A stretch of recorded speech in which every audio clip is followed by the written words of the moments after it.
반갑습니다. 이번 시간 준비한 영역은요, 22회 사회복지사 1급 시험을 준비하기 전에 21회 기출문제가 어떠한 형태로 출제되었는지를 먼저 살펴보고 문제 풀이 과정을 같이 해보도록 하겠습니다. 이번 시간은 사회복지사 1급 제21회 시험 중에서 사회복지조사론 기출문제 같이 풀어보도록 하겠습니다. 자, 사회복지조사론 21회 기출문제 어떠한 패턴으로 출제되었는지를 먼저 기출 분석을 해보면 사회복지조사론은 예년과 크게 다르지는 않았다. 비교적 안정적인 유형 패턴을 가진 문제들이 출제되었다라고 얘기할 수가 있습니다. 다만 조금 차이가 있다 그러면 전반적으로 문제의 지문이 조금 길어졌고 사례 제시형 문제가 많이 출제되어 수험생들이 까다롭게 느꼈을 수도 있다.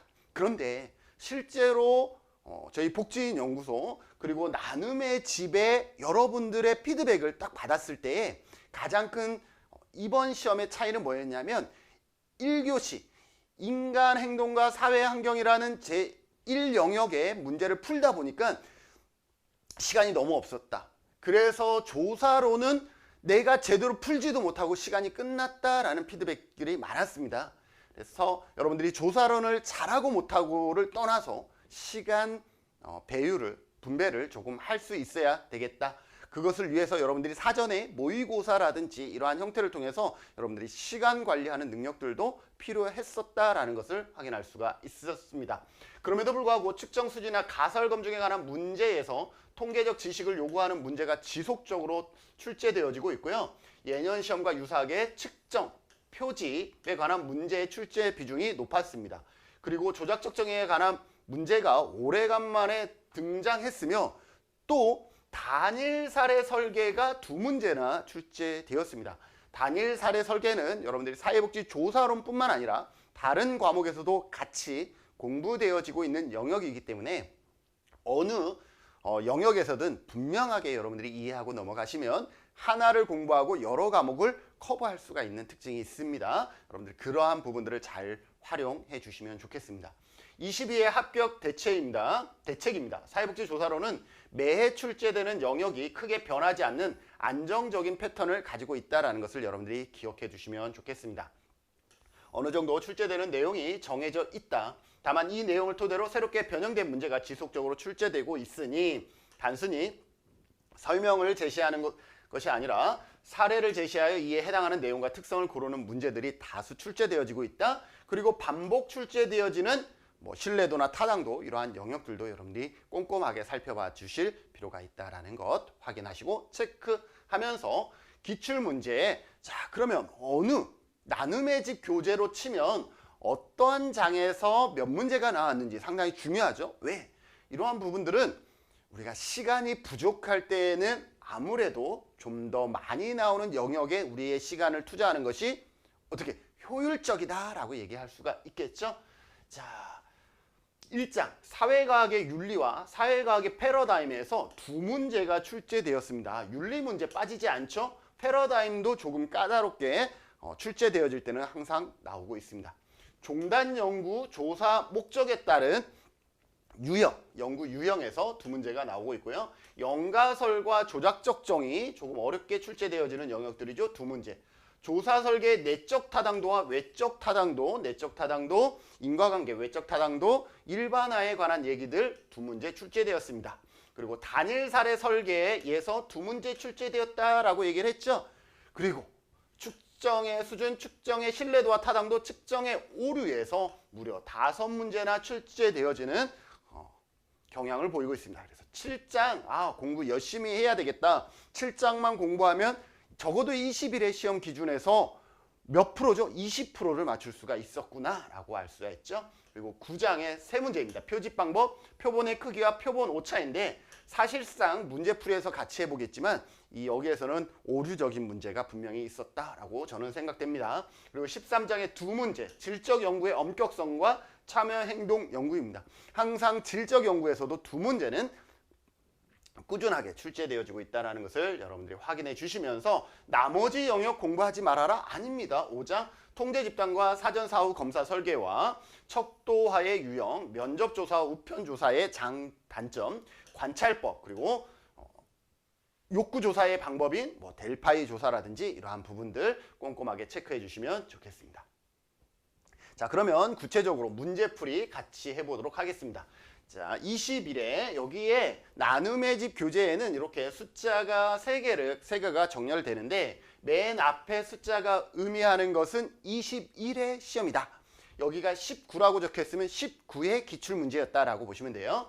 21의 기출문제 두 번째 숫자가 의미하는 것은 두 번째 과목이다 라고 보시면 돼요. 두 번째 과목. 그러니 02에서 08까지 있겠죠. 01에서 08까지가 있겠죠. 02는 두 번째 조사론을 의미합니다. 맨 끝에 01이라는 것은 조사론 시험 과목의 1번 문항에 해당했다라고 보시면 되겠습니다. 이러한 숫자, 넘버링도 여러분들이 잘 기억해 주시면 공부할 때 상당히 도움되죠. 왜? 기출문제 나왔는데 이 앞에가 12였어. 그러면 이게 12의 기출문제니까 지금까지 이게 영향을 미칠까? 과거에는 이런 게 나왔었네? 이러한 부분들을 우리가 미루어 짐작하면서 공부할 때 적용해 볼 수가 있겠죠. 자, 그러면 1번 문제부터 같이 살펴보도록 하겠습니다. 사회복지 조사 과정에서 준수해야 할 연구윤리로 옳지 않은 것은 입니다. 우리 사회복지 조사로는 연구윤리 문제가 반드시 출제되어진다라고 보시면 되겠습니다. 왜? 조사론이라는 것이 모르는 지식을 우리가 연구하고 조사하는 건데 그 연구하고 조사하는 방법 자체가 비윤리적이라 그러면 그거는 아니다라는 거죠. 그래서 새로운 지식을 우리가 조사하고 연구할 때 윤리적인 방법이 기본 전제가 되어져야 된다라는 것이죠. 자, 참여자의 익명성과 비밀을 보장한다라는 것이죠. 참여자의 익명성을 무조건 보장하는 것은 아닙니다. 면접조사는 익명성이 보장될 수가 없죠. 그럼에도 불구하고 비밀 보장 준수해야 되는 게 맞습니다. 그래서 전체적으로는 크게 잘못되지 않았다. 참여자가 원할 경우 언제든지 참여를 중단할 수 있다. 맞습니다. 여러분들이 참여를 했지만 연구에 참여자의 입장으로 동참은 했지만 언제든지 여러 가지 이유로 내가 중단하고 싶어 그러면 중단할 수 있어야 됩니다. 있음을 사전에 고지해야 한다. 맞습니다. 일반적으로 연구의 공익적 가치가 연구 윤리보다 우선해야 한다. 공익이라는 것은 많은 사람들을 위한 것이고 연구 윤리라는 것은 말 그대로 윤리라는 것은 뭐예요? 옳고 그름이 정해져 있는 거예요. 가치와 윤리는 다릅니다. 가치는 선택인 거죠. 보편적 가치냐 선별적 가치냐는 선택인 거예요. 옳고 그름이 있는 게 아니죠. 그러나 윤리는 옳고 그름이 있습니다. 그릇된 방법으로 공익적 가치를 추구한다 되겠어요? 안 되죠. 그래서 항상 연구 윤리가 우선해야 된다라고 보시면 되겠습니다. 옳고 그름이 있기 때문에 틀린 방법으로 공익적 가치를 추구해서는 안 되겠죠. 그래서 연구 윤리가 공익적 가치보다는 우선해야 됩니다. 반대가 되어져야 되겠습니다. 그래서 옳지 않은 것은 3번이 되겠습니다. 참여자가 연구에 참여하여 얻을 수 있는 혜택은 사전에 고지해야 된다. 맞습니다. 여기에서는 혜택이라고 얘기를 했지만 혜택뿐만 아니라 뭐도요? 불이익까지도 전부 다 사전 고지하고 사전 고지만 하면 돼요? 아니죠. 동의를 구해야죠. 사전 고지, 동의의 의무가 있다라는 거예요. 사전에 고지하고 동의를 구해야 한다라고 보시면 되겠습니다. 여기서 혜택 맞습니다. 불이익도 반드시 사전 고지, 동의의 의무를 지켜야 합니다. 맞는 설명이고요. 연구자의 연구 참여는 자발적이어야 한다. 당연하죠. 비자발적이라는 것 자체가 연구 윤리에 위배되는 것이기 때문에 연구 윤리로서 자발적이어야 한다. 맞는 설명이죠. 그런 의미에서 옳지 않은 것은 몇 번이에요? 3번이 되겠습니다. 정답률 상당히 높을 것 같죠? 봤더니 정답률 93%입니다. 저희 나눔의 집에 여러분들이 보내온 응답률에 의하면 93%가 3번을 잘 찾아주셨다. 그런 의미에서 1번 문항은 그렇게 어렵거나 까다로운 문항은 아니었다라는 거죠. 여러분들도 아마 1번은 쉽게 풀이해 주셨을 것입니다. 자, 2번 같이 풀어보죠. 사회과학의 패러다임에 관한 설명으로 옳지 않은 것. 사회과학의 패러다임 상당히 시험을 준비하시는 분들이 어려워하시는데 패러다임 몇 개 안 되죠. 여기에 나온 거 볼까요? 자, 실증주의 봅시다. 자, 실증주의는 어떤 것이죠? 실증주의는 사회과학도 우리가 인간을 대상으로 연구하는 것을 사회과학이라 그러는데 이 사회과학도 자연과학처럼 연구할 수 있다라는 거죠. 자연과학처럼 연구한다라는 것은 뭐예요? 사람을 연구하는 것도 사물을 다루듯이 그렇게 순서와 절차가 딱 명확하게 고정화돼서 연구할 수 있다라는 거죠. 그래서 실증주의의 특징은 객관적이다라는 것이고 일반적이면서 그리고 뭐예요? 보편적. 그죠? 일반적, 보편적 비슷한 말로 쓰이겠죠. 자, 이러려면 자연과학처럼 하려고 그러면 어떻게 돼야 되느냐? 가치 중립적이라 해야 되겠죠. 여기에 가치가 들어간다라는 것은 불가능한 거죠. 그래서 가치 중립적인 특성들이 있어줘야 한다라고 보시면 되겠습니다. 반면에 해석주의는 어떤 거죠? 반면에 해석주의는 뭐예요? 연구자의 주관, 상황 속의 맥락 이러한 부분들을 중요시하죠. 그리고 해석주의는 그래서 질적 연구에서 많이 쓰겠죠. 질적 연구에서 연구 방법을 많이 활용하고 그런 의미에서 실증주의는 양적 연구 방법을 많이 사용하겠죠. 또 봤더니 여기에 보면 비판주의 사회변화 이러는데 이거는 비판적 사회과학이라고 할 수 있죠. 이 비판적 사회과학은 어떤 것이냐 하면 연구는 어떻게 이루어져야 된다라는 거예요. 연구는 불이익을 당하는 집단을 위한 연구라 해야 된다. 집단을 위한 연구라 해야 된다라는. 여러분들 불이익을 당하는 집단 하면 여러분들 지역사회복지론에서 어떤 단어와 매칭하냐면 갈등. 불이익을 당한다라는 것은 갈등이 발생하는 거죠. 자, 갈등. 자, 갈등이 있으면 우리 사회복지사는 어떻게 해야 되죠? 옹호를 해야 됩니다. 옹호자의 입장. 자, 옹호를 할 때 우리가 어떻게 해야 되겠어요? 임파워먼트. 자, 비판적 사회과학은 뭐다? 이 사회는 갈등이 존재한다라는 거예요. 갈등이 존재하기 때문에 자, 갈등이 존재하는데 그 갈등에는 누가 있다라는 거예요? 불이익을 당하는 집단이 있어. 그러면 우리는 그 불이익을 당하는 집단을 위한 연구를 해야 되는 것이고 그들을 위해서 우리는 어떻게 해야 된다? 옹호자의 입장에서 임파워먼트적 관점에서 접근해야 된다라고 보시면 비판적 사회과학 마스터 끝. 자, 그 다음에 후기 실증주의가 있어요. 자, 후기 실증주의. 자, 후기 실증주의도 실증주의에 기반합니다. 그래서 객관적이냐 주관적이냐라고 봤을 때에는 실증주의이기 때문에 얘도 객관성이야. 객관성을 중시합니다. 객관성을 중시하는데 뭐냐 하면 후기 실증주의는 우리 인간의 경험의 한계, 인간의 경험적 한계가 있죠. 경험적 한계가 있기 때문에 이것을 흑과 백이다. 흑백 논리로 우리가 정답을 얘기할 수가 없어. 그래서 어떻게 해야 되느냐? 확률적 논리에 기반한다. 그래서 점진적, 확률적인 관점에서 우리가 접근할 수 있다라는 거죠. 그리고 우리가 반복 재생이 가능해야 되는데 그러기 위해서 우리가 경험을 통해서 반복적으로 우리가 경험할 수 있어야 되는데 왜? 인간의 경험적 한계가 있기 때문에 또 연구 과정에서는 그렇기 때문에 한계가 있기 때문에 우리는 양적 연구와 질적 연구를 어떻게 한다? 병행해야 한다라고 얘기를 하는 것이 후기 실증주의다. 후기 실증주의도 근본은 실증주의에 기반하고 있다. 그래서 객관성을 중시하나 인간이 경험할 수 있는 경험의 최대치가 이 세상의 모든 것을 다 담을 수 없으니 우리가 단정론적 결정론이 아니라 확률론적 결정론을 따르고 있다라고 보시면 돼요. 그러다 보니 연구 방법도 양적 연구 방법과 질적 연구 방법을 같이 혼합한 병행한 그러한 연구를 진행하고 있다라고 보시면 돼요. 자, 포스트 모더니즘 뭐죠? 모더니즘이라는 것은 어떤 거예요? 일반적인 거죠. 그런데 그것에 대한 포스트죠. 그러니 특수한 거예요. 특수한 것. 자, 일반적인 것이 아니라 특수한 것은 우리가 특수하다 그러면 좀 좋다라고 볼 수 있지만 어떻게 보면 이 특수한 것은 일반적인 것에서 벗어난 소수자의 입장이죠. 소수자의 입장. 여러분들 포스트 모더니즘 한 게 어떤 것이냐면 지금 제 옷이 모던한 거예요. 일반적으로 단추가 이렇게 가운데 정중앙에 단추가 있어요. 그러나 단추가 이렇게 사선으로 있는 옷들 있죠. 이거는 우리가 생각하는 일반적인 옷이 아니죠. 옷에 그런 어떤 패턴이 아니잖아요. 그러면 이런 것은 포스트 모더니즘한 제품이다라고 볼 수 있죠.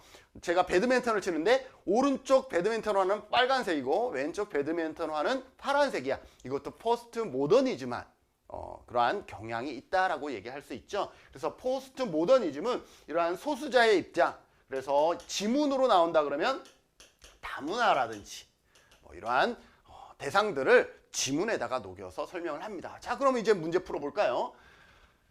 사회과학의 패러다임에 관한 설명으로 옳지 않은 것입니다. 실증주의는 연구 결과를 해석할 때 정치적 가치나 이데올로기의 영향을 적극적으로 고려한다. 자, 실증주의는 여러분들 여기에 이미 답이 다 설명되어 있는데 이게 옳은지 그른지 여러분들 판단할 수 있어야 돼요.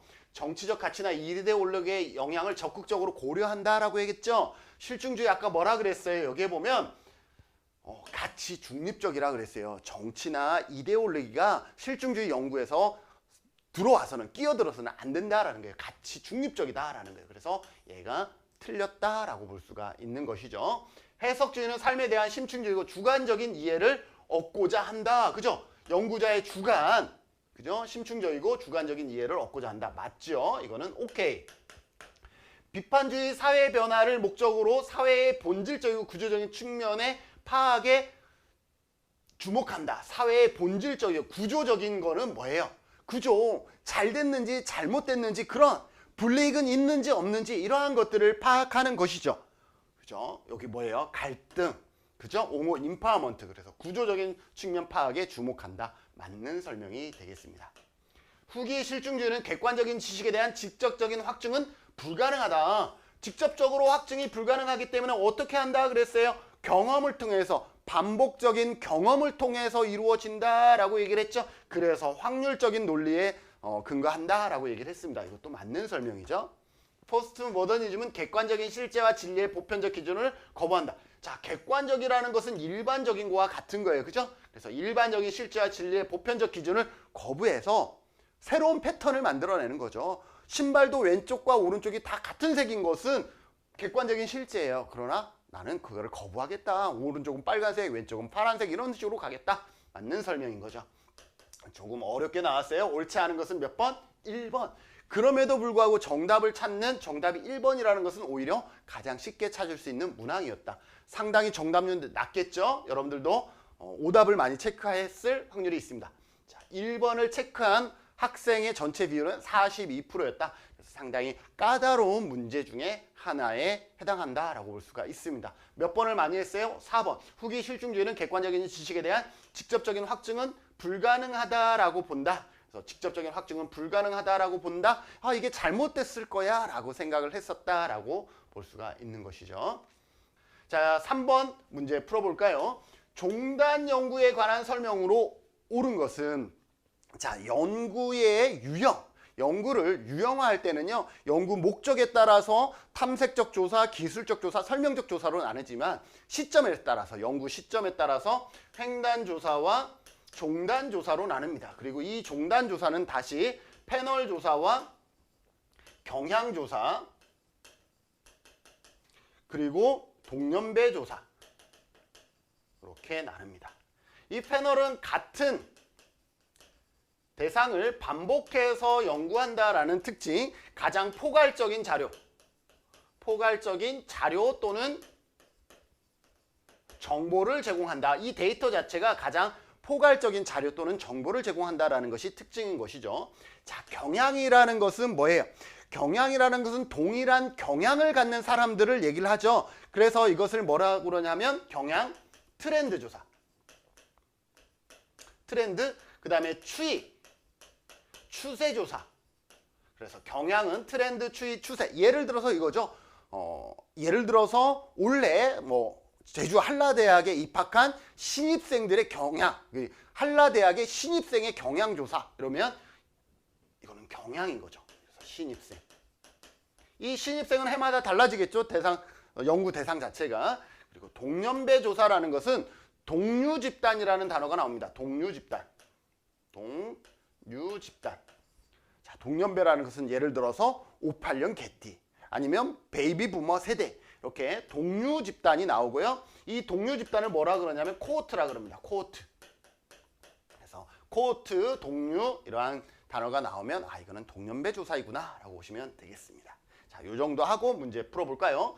베이비붐 세대를 시간 변화에 따라 연구하는 것은 추이 연구다. 자, 베이비붐 세대라는 것은 뭐예요? 동류 집단이죠. 동류 집단. 자, 동류 집단에 대한 연구는 뭐예요? 동년배 조사죠. 추이 연구는 뭐라 했어요? 트렌드, 추이, 추세는 경향 연구죠. 얘는 서로 다른 거예요. 그래서 추이 연구가 아니라 뭐예요? 동년배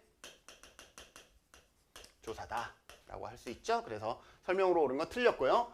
일정 기간 센서스 자료를 비교하여 전국 인구의 성장을 추적하는 것은 동류 집단 연구이다 라고 얘기를 했습니다. 어때요?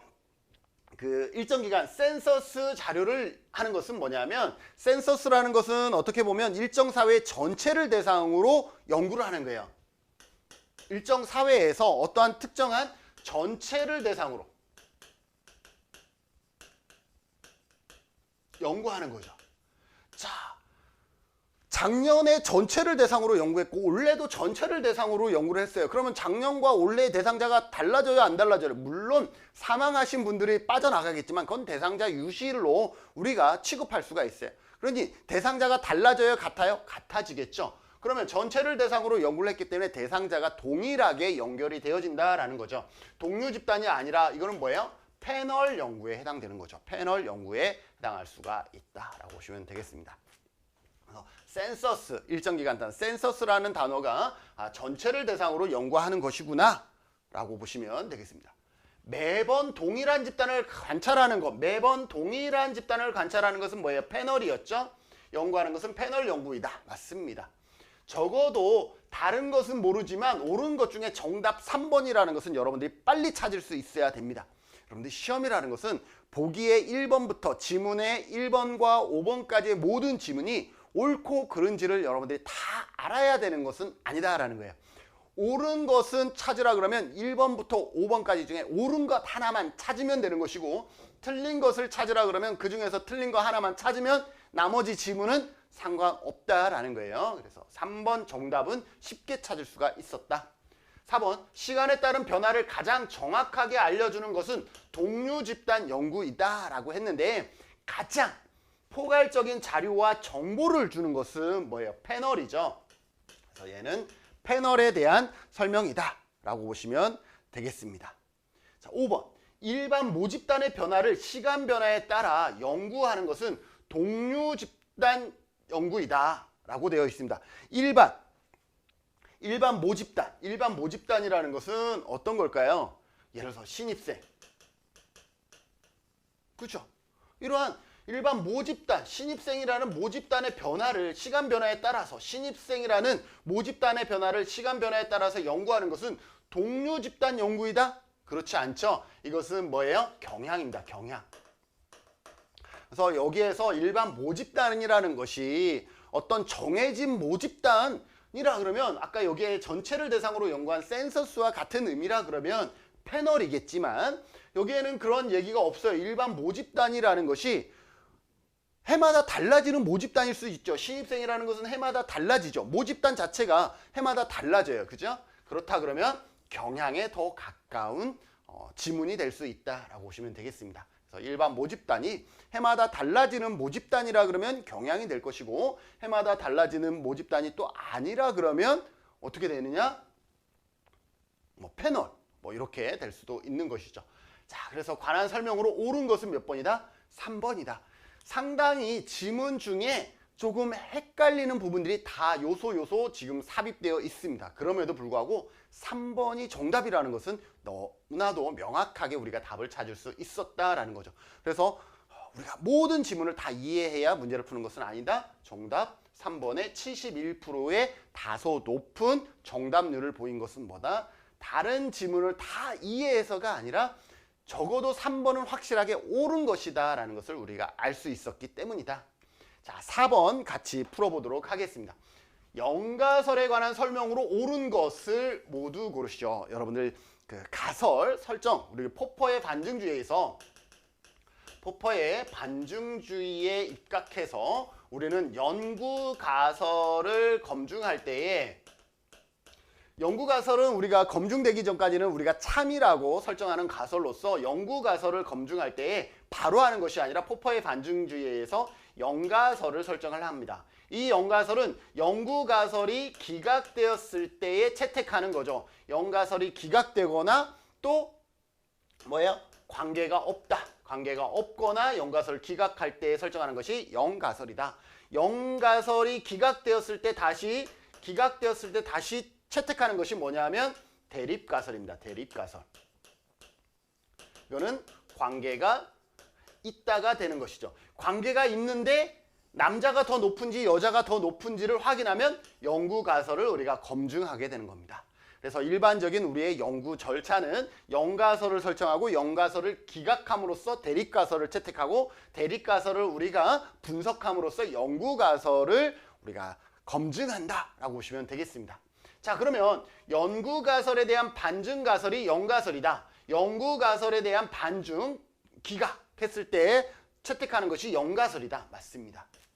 연가설은 변수 간의 관계가 없다. 0이라는 것은 너를 의미합니다. 널. 제로라고 생각하시면 돼요. 쉽게 얘기하면 제로라고 생각하시면 돼요. 0, 가설인데 가설이 뭐야? 0이야. 관계가 제로야. 관계가 없다라는 거예요. 관계가 없음을 뜻한다. 자, 0이기 때문에 관계가 없음을 뜻한다. 맞는 설명이다 라는 거 반드시 기억하시고, 자, 대안가설은 대립가설이라고 보시면 돼요. 대립가설은 가설을 검증하여 채택하는 가설이다. 대안가설을 검증해서 채택하는 가설. 얘를 검증해서 채택하는 건 뭐예요? 이거는 연구가설에 대한 설명이네요. 이거는 연가설이 아니라 연구가설에 대한 설명이다. 그래서 땡, 연가설이 아니기 때문에 변수 간의 관계가 우연이 아니다. 관계가 우연이 아니다라는 것은 뭐예요? 관계가 있다라는 말이죠. 여러분들 국어 하셔야 되겠죠? 관계가 우연이 아니다라는 것은 관계가 있다라는 것이죠. 어떠한 관계가 있다? 그런데 연가설은 뭐예요? 관계가 없다라는 것이니 잘못되어 있고 관계가 우연이 아니다. 관계가 있다라는 것은 이것은 어떻게 보면 대립가설에 대한 설명이 되겠지요. 그래서 연가설에 관한 설명으로 옳은 것을 모두 고르신 것은 기억과 니은 정답은 1번이 되겠습니다. 이러한 부분들은 사실상 우리 시험을 준비하시는 분들이 꼼꼼하게 공부를 하지 않으면 잘 놓치는 그러한 영역들이다라고 볼 수 있죠. 그럼에도 불구하고 정답은 70% 많이 높은 비율을 보이고 있습니다. 정답 1번 기억과 니은은 연가설에 대한 설명이고 디귿과 리을은 그렇지 않았다라고 볼 수가 있습니다. 자, 5번 문항 살펴보도록 하겠습니다. 사회조사의 목적에 관한 설명으로 옳지 않은 것. 자, 연구를 유형할 때는 세 가지. 목적에 따라서 유형할 때는 세 가지로 나눈다 그랬죠? 어떻게? 탐색적. 탐색적 조사는 뭐예요? 우리가 잘 모르는. 그래서 예비조사의 성격입니다. 예비조사이기 때문에 우리가 어떻게 하냐면 연구에 융통성이 있습니다. 융통성이 있다. 그 다음에 탐색적, 기술적 조사. 기술적 조사는 빈도와 백분율 이러한 기술 통계 위주로 하는 것이고요. 그 다음에 설명적 조사. 설명적 조사는 뭐라 그랬어요? 인과관계. 인과관계의 검증에 있다. 인과관계는 원인과 결과를 분석하는 것이다. 그래서 원인과 결과에 대한 분석이다 라고 보시면 되겠습니다. 자, 옳지 않은 거 체크해 주시고요. 지난해 발생한 데이트 폭력 사건의 빈도와 유형을 자세히 보고하는 것은, 자, 빈도라고 했죠. 빈도이기 때문에 이것은 기술적. 맞지요? 외상 후 스트레스로 퇴역한 군인을 위한 서비스 개발의 가능성을 파악하기 위한 초기 면접은 설명적 연구이다. 자, 연구를 하기 위한 서비스 개발의 가능성을 연구하기 전에 이게 가능할까 안 할까를 먼저 체크하는 것. 이건 뭐예요? 잘 모르기 때문에 먼저 체크하겠죠? 잘 모르는 예비조사의 성격. 예비조사의 성격이기 때문에 설명적 연구가 아니라 탐색적 연구가 되겠죠? 탐색적. 그래서 옳지 않은 것은 2번이 되겠습니다. 사회복지협의회가 매년 실시하는 사회복지기관 통계조사는, 자, 사회복지협의회가 매년 실시하는 사회복지기관 통계조사는 뭐예요? 예를 들어서 장애인복지시설 몇 프로, 몇 개, 10개, 노인복지시설 5개, 이러한 빈도를 구하고 백분율을 구하겠죠? 그러니 뭐예요? 기술적 연구이다. 맞죠? 빈도와 백분율 기술적 연구 맞습니다. 지방도시에 비해 대도시의 아동학대 비율이 높은 이유를 보고하고 있는 것. 자, 높은 이유는 뭐예요? 이유라는 것은 뭐예요? 원인을 보고하고 있는 거죠. 지방도시에 비해 대도시의 아동학대 비율이 높은 것은 뭐뭐뭐 때문이었다라고 하는 원인을 제시하고 있기 때문에 얘는 뭐예요? 인과관계를 설명하고 있기 때문에 설명적 조사다라고 얘기할 수 있죠. 맞습니다. 지역사회 대상 설문조사를 통해 사회복지 서비스의 만족도를 조사하는 것은 기술적 연구이다라는 거예요. 자, 만족도는 뭐죠? 원인과 결과이기보다는 만족하냐 만족하지 않느냐 이런 거죠. 그래서 만족한 사람 50%, 불만족한 사람 30% 이렇게 빈도와 백분율 위주로 우리가 이루어지기 때문에 얘도 기술적 조사에 해당한다라는 것 맞습니다. 그래서 옳지 않은 것은 몇 번이다? 2번이다라는 것을 확인할 수가 있습니다. 의외로 2번을 체크하신 분이 의외로 많지 않았네요. 그죠? 여러분들 이 사회복지조사의 연구 목적에 따른 분류는 가장 쉬운 문제인데 가장 쉬운 내용을 어떻게 보면은 가장 어렵게 출제된 경향이 있는 지문이다, 문제다라고 볼 수가 있습니다. 그래서 44% 다소 낮은 비율을 보이고 있다. 자, 개발의 가능성, 뭐뭐를 하기 위해서 사전에 한번 연구해 보는 것, 이게 연구가 가능할까? 이것은 탐색적 연구입니다. 탐색적, 다시 한번 체크해 주세요. 탐색적 연구다라는 것. 다음 연구과제의 변수들을 측정할 때 기억에서 리을의 척도 유형을 바르게 짝지은 것을, 여러분들 척도 유형 시험에 자주 나오죠. 명목 수준 있고, 그 다음에 서열 수준이 있고, 등간 수준이 있고, 비율 수준이 있습니다. 명목은 어떤 거예요? 어떤 지역, 성별, 종교, 이러한 부분들이죠. 서열은 뭐예요? 대중소 나와 있으면 서열이에요. 대중소 하니까 뭐예요? 5점 리커트 척도. 리커트 척도도 서열이다 라고 볼 수가 있습니다. 그 다음에 석차, 학점, 아까 선호도, 이러한 부분들 기억하세요. 서열 기억하시고, 두어 시험에 자주 나오는 건 등간이에요. 등간 척도는 온도입니다. 온도, 섭씨와 화씨 전부 다 등간에 해당한다. 그리고 뭐뭐뭐 지수라고 끝나면 행복지수, 만족지수, 물가지수 이렇게 지수가 들어가면 등간이다 라고 보시면 되고, 그 다음에 하나 시험 점수 0점부터 100점까지 있죠. 0점부터 100점까지 간격은 등간이지만 점수도요 절대 0은 존재하지 않습니다. 내가 만약에 영어 시험을 봤는데 영어 시험이 빵점이라고 그래서 내가 ABCD도 모르는 건가요? 아니잖아요. 그래서 절대 0을 의미하는 것은 아니다. 시험 점수의 빵점이 절대 0을 의미하는 것은 아니기 때문에 등간에 해당됩니다. 비율은 구독률이라든지 시청률, 나이, 자녀 수 이런 부분들이 여기에 해당한다라고 보시면 되겠습니다. 장애인의 성별은 뭐죠? 여기 있죠. 그래서 명목이고요. 임금 수준의 관계를 정확히 파악하기 위해서 장애 유형도, 우리나라는 장애 유형이 15개로 되어 있죠. 처음에 5개에서 2000년도에 10개, 그리고 2003년에 15개로 현재 15개의 장애 유형이 있습니다. 그러니 15개 중에 하나이기 때문에 니은도 명목 수준입니다. 거주 지역 뭐였죠? 지역, 명목이었죠. 직업의 종류, 사회복지사, 간호사, 이것도 명목이죠. 그러니 정답은 뭐예요? 전부 다 명목입니다. 정답은 1번이 되겠습니다. 이거는 어렵지 않은 문제인데요. 자, 정답 체크를 한번 봐볼까요? 의외로 정답률은 낮았습니다. 여러분들이 어떻게 보면 쉬운 문항에서 답을 찾지 못하는 경향들이 있다는 것을 알 수가 있죠. 설마 전부 다 명목이겠어? 이러한 생각들을 가지시면 안 됩니다. 여러분들의 공부한 것이 옳다라고 생각하셔서 답을 잘 찾아주셔야 되겠습니다. 여기서 오답률이 좀 높은 거 볼까요? 명목 등간. 여기가 등간이다. 뭐예요? 장애 유형인데? 아이고, 장애 유형이에요. 장애 유형이라는 단어를 여러분들이 기억을 못했던 것 같아요. 장애 유형은 시각장애, 청각장애, 뇌병변장애, 이런 거예요. 간장애, 장루장애 이런 것들을 얘기해요. 이 장애 유형이죠. 장애 등급 만약에 여기가 장애 등급이라고 나왔으면 여러분들 뭘 체크하겠습니까? 장애 등급이라고 나왔으면 얘는 등간이 아니라 얘는 서열입니다. 서열. 여러분들 등급 나온 건 서열이에요. 그러니 앞에서 여기에서 하나 더 합시다. 여기 등급. 장애 등급도 서열입니다. 등간 아니에요. 1등급과 2등급, 2등급과 3등급이 간격이 일정한 게 아니에요. 그렇기 때문에 서열이다. 그래서 여러분들이 만약에 이게 장애 등급이라고 생각했더라도 등간이 아니라 서열이 나와야 맞는 거예요. 그래서 4번은 정답이 될 수 없었다. 그래서 정답은 1번이다 라는 것을 확인할 수가 있습니다. 7번 보도록 하겠습니다. 조사 설계의 내적 타당도와 외적 타당도에 관한 설명으로 옳은 것은, 자, 내적 타당도 하면요, 여러분들이 그냥 무의식적으로 딱 떠오르는 단어가 있어야 돼요. 내적 타당도 하면 인과관계, 외적 타당도 하면은 일반화입니다.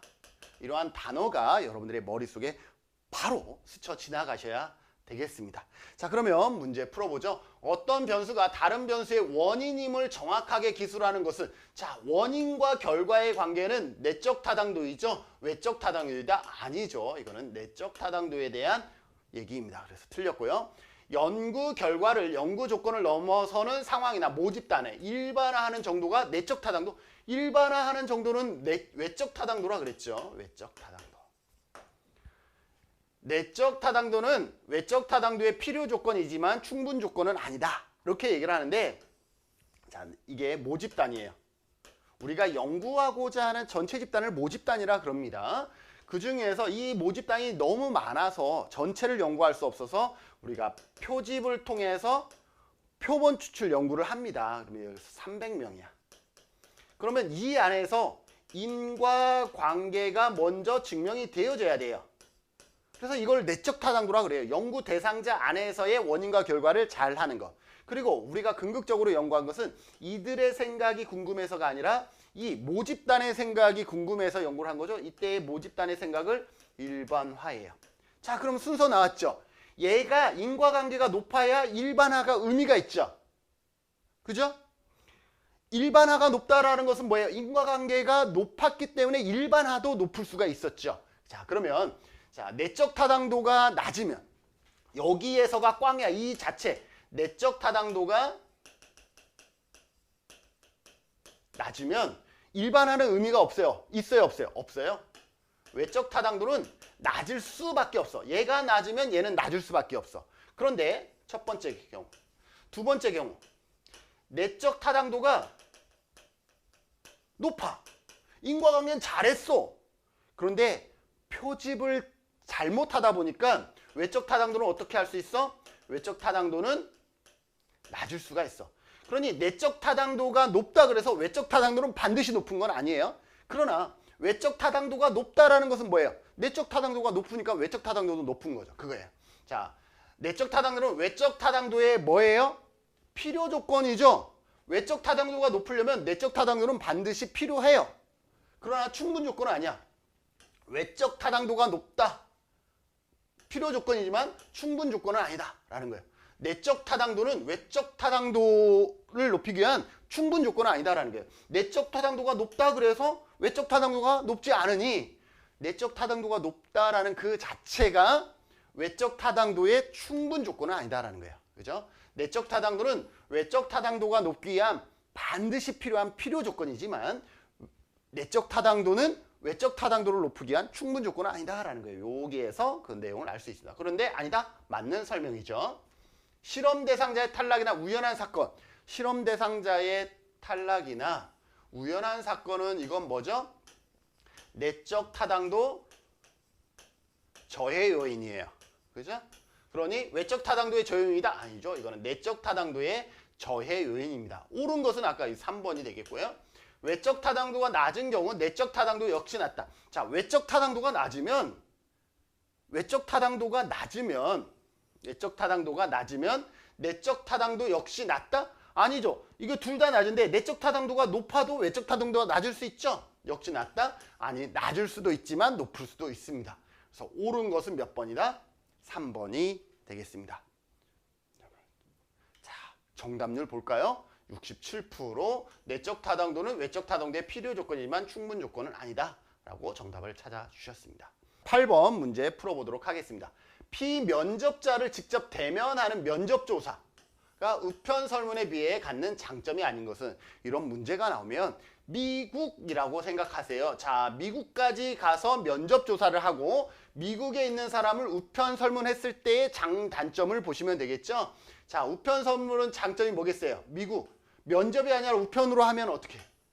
비용과 가장 큰 시간이 저렴하다라는 거죠. 반면에 우편설문의 가장 큰 단점은 뭐냐면 회수율이 낮다라는 거예요. 요 두 가지 잘 기억해 주시면 되겠습니다.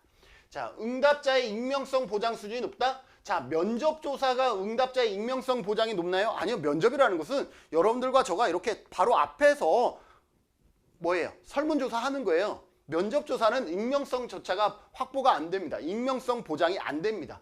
익명성 보장 수준이 높은 것은 이거는 누구예요? 이거는 우편이 더 높습니다. 왜? 대면하지 않기 때문에.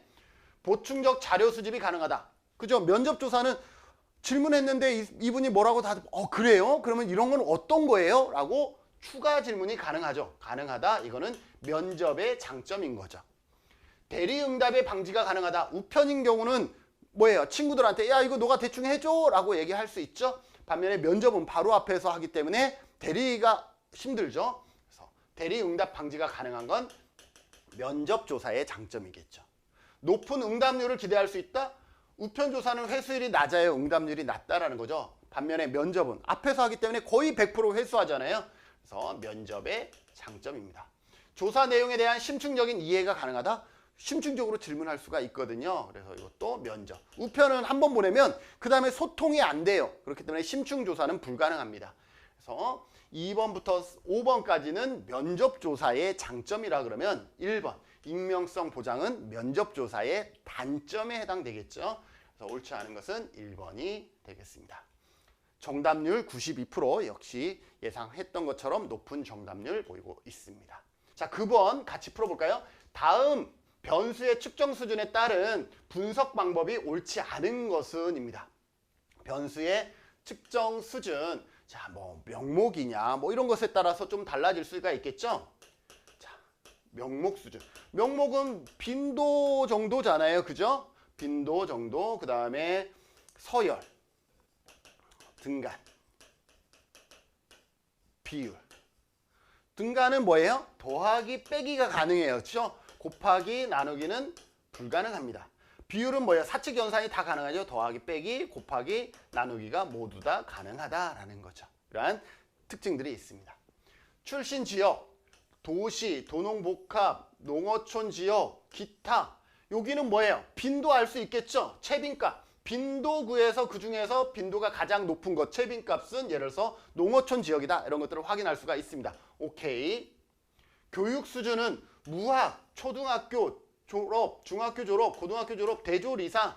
가만히 봤더니 이게 뭐예요? 서열 수준이죠. 등간은 아니고 서열 수준이잖아요. 서열로 딱 나눠서 가운데가 어디에 해당되느냐? 중위수 확인할 수 있겠죠. 맞습니다. 디귿, 가출 유무. 유무는 이건 뭐예요? 명목이잖아요. 가출 유무. 명목. 그죠? 그래서 빈도. 빈도니까 백분율 가능합니다. 백분율 빈도 가능합니다. 연간 기부 금액 몇만 원. 여러분들 연간 기부 얼마 하세요? 여러분들 10,000원에서부터. 어떤 분들은 1,000만 원. 이렇게 가능하죠?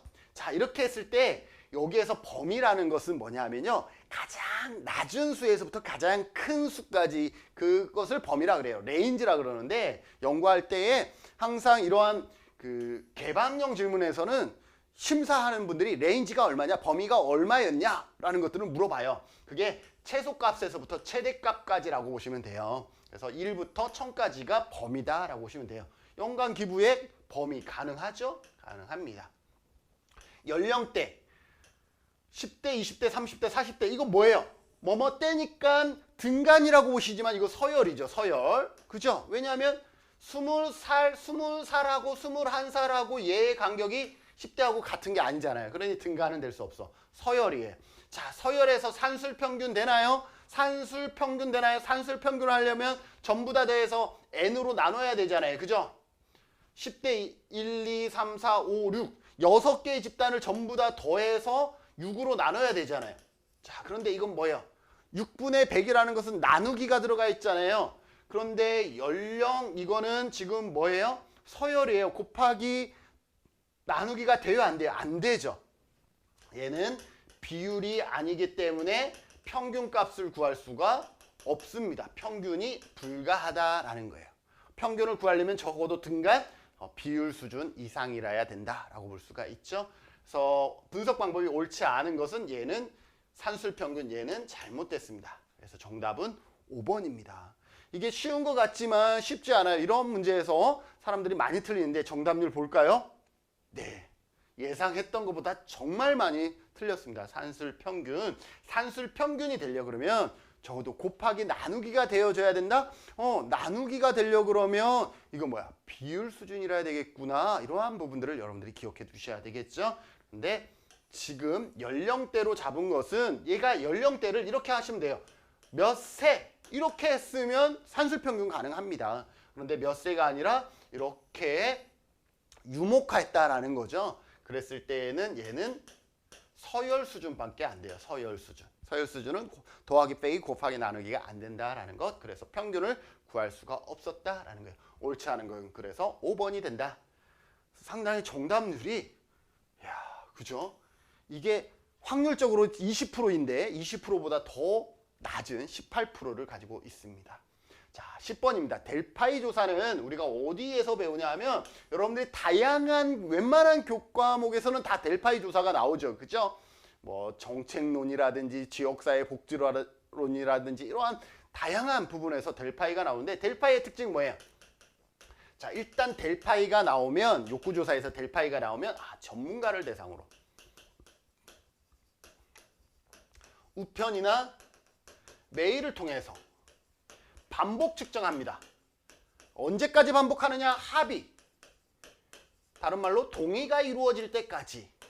자, 우편이나 메일로 하기 때문에 뭐? 익명성이 보장이 됩니다. 익명성이 보장이 된다. 자, 전문가를 대상으로 하니까 뭐예요? 비용이 많이 들어간다. 반복 측정하니까 뭐예요? 시간이 많이 들어간다. 이게 델파이의 전부입니다. 이 이상 나올 수 있는 문항이 별로 없어요. 자, 봅시다. 전문가 패널을 대상으로 견해를 파악한다. 전문가 맞죠? 되풀이되는 과정, 반복 맞죠? 통해서 합의를 도출한다. 합의까지 나왔습니다. 맞죠? 반대 의견에 대한 패널 참가들의 감정적 충돌을 줄일 수 있다. 익명성이 보장되기 때문에 감정적 충돌 줄일 수가 있습니다. 패널 참가자의 익명성 보장에 어려움이 있다? 아니죠. 익명성이 보장된다. 어려움이 있다가 아니라 익명성이 보장된다. 옳지 않은 것은 몇 번? 4번. 조사 자료의 정리에 연구자의 편향이 발생할 수 있다. 조사 자료의 정리에 이 부분 기억하세요. 이거 왜 그러냐면 전문가들이 응답을 오면 그걸 내가 연구자가 정리를 하는데 그 정리할 때에 내가 조금 이 의견을 어떻게 해석하느냐에 따라서 뭐가 발생해 버리는 거예요? 편향이 발생할 수가 있습니다. 그래서 이거 틀린 설명이 아니라 옳은 설명입니다. 옳지 않은 것은 몇 번? 4번입니다. 정답률 봐볼까요? 71%. 그래도 델파이 정도는 나는 공부했다. 이렇게 생각할 수가 있겠죠. 델파이 다시 한번 이 부분만 잘 기억해 두셔도 여러분들이 전체적인 것을 이해할 수 있다라고 보시면 되겠습니다. 자, 11번 같이 살펴보도록 하죠. 관찰을 통한 자료 수집에 관한 설명으로 옳은 것은, 자, 관찰이라는 것은 뭐예요? 내가 직접 이렇게 살펴보는 것을 관찰이라 그러죠. 그런데 인간이 관찰할 수 있는 영역이 방대할까요? 그렇지 않죠. 내가 볼 수 있는 사람들은 딱 제한되어 있어요. 그러다 보니 관찰에는 분명히 한계들이 존재한다라고 보시면 되겠죠. 자, 옳은 것 볼까요? 피관찰자에 의해 자료가 생성된다. 자, 자료는 관찰하는 사람에 의해서 생성되겠죠.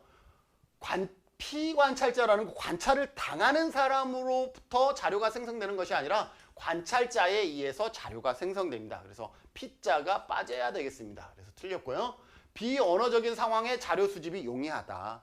관찰을 하면 저 친구들이 또는 뭐 치매가 있는 어르신들이라든지 자기 의사를 제대로 표현할 수 있는 영유아 아이들이라든지 이러한 비언어적인 상황에 자료 수집이 용이하다라는 특징이 있습니다. 그것이 관찰 연구를 하는 이유 중에 하나인 것이죠.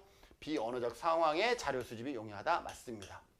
자료 수집 상황에 따라 통제가 용이하다? 내가 관찰만 할 거예요. 그런데 저분들이 하는 행동을 내가 통제할 수 있어요? 아니죠. 내가 관찰만 하기 때문에 통제가 용이하지 않습니다. 오히려 통제가 용이한 것은 실험 설계이죠. 실험 설계.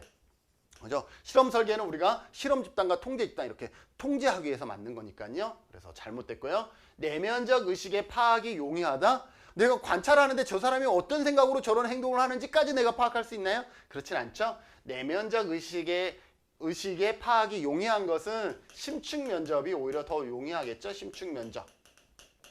FGI라든지 포커스 그룹 인터뷰라든지 이러한 심층 면접이 더 용이할 수 있다. 수집된 자료를 객관화하는 최적의 방법이다. 수집된 자료를 객관화하는 것은 어떻게 보면 양적 연구, 그죠?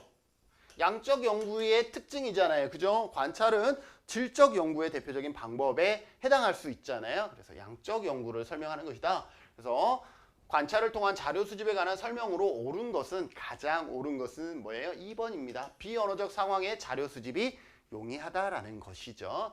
그래서 정답률 81% 높은 정답률을 보이고 있습니다. 12번 넘어가도록 하지요. 다음의 연구에서 활용한 질적 연구 방법에 관한 설명으로 옳은 것은 그랬습니다. 자, 질적 연구라는 것은 어때요? 관찰을 통해서 패턴을 발견하고 이 패턴을 통해서 이것을 뭐예요? 이론화하는 것이죠. 잠정적 이론화하는 것이 질적 연구 방법이다. 제일 많이 쓰는 게 뭐 근거 이론이라든지 이런 부분들이 있죠. 쭉 여러 가지 이론들이 있습니다. 자, 볼까요? 설명으로 옳은 것은 A 사회복지사는 가정 밖 청소년의 범죄 피해와 정신건강의 문제를 당사자의 관점에서 이해하고 주체적으로 해결하기 위해서 연구를 시작했다. 자, 당사자의 관점에서 연구에 참여한 가정 밖 청소년들은 A 사회복지사와 함께 범죄 피해와 정신건강과 관련된 사회 구조적인 문제를 해결하기 위한 다양한 방법들을 스스로 만들고, 자, 중요합니다. 자, 누구예요? 여기에는 연구 참여자가 누구예요? 연구 대상이 누구예요? 연구 대상이 가정 밖 청소년이거든요. 가정 밖 청소년이 스스로 그 연구에 참여하고 있죠. 연구 대상자가 연구에 직접 참여하는 것을 뭐예요? 참여 행동 연구라고 합니다. 참여 행동 연구죠.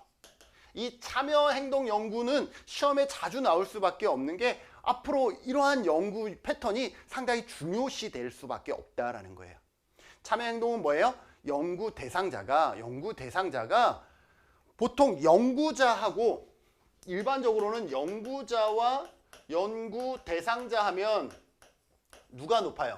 연구자가 높아서 연구자가 얘기하는 대로 연구 대상자들은 따르잖아요. 이것이 일반적인 연구인데 참여 행동 연구는 연구자가 연구 대상자보다 높다라는 이 틀을 어떻게 하는 거예요? 깨는 거예요.